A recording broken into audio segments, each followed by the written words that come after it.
Hey everybody, what's up and welcome back to today's video guys. And today guys, I'm going to go ahead and be showing you how to get 4K quality in Adobe After Effects. This is a very simple thing to do guys, so make sure to watch this quick and easy video till the very end and follow my steps correctly so you can make sure this works the same for you and that you can do this yourself.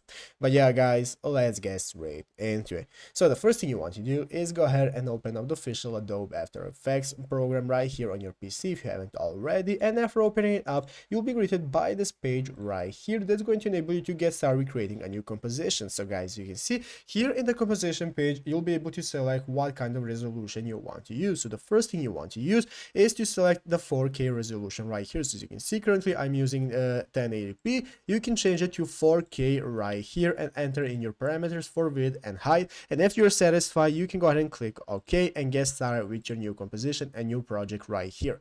So after you have done your composition guys, you have added all that you want, you're ready to export. This is how you can go ahead and manage your details to turn it into 4K. Basically right here at the right side of the screen we have the effects and presets option. So after clicking effects and presets, this is now going to go ahead and give us an option of all the effects we can use, and we can use the search bar. So basically what we are going to do guys is use two effects called sharpen. As you can see, after searching for sharpen, we can see there is an option that says sharpen. You can add to your project to sharpen your image, and what we want to do is use upscale as well. So as you can see, we have the detail preserving upscale option that we can add to our project as well. These two effects are going to increase the resolution of our image. And now guys, once we are ready to export it, as you can see in the file option, we are ready to export and add it to our render queue. We can select the highest best quality for 4K and it's going to look very nice.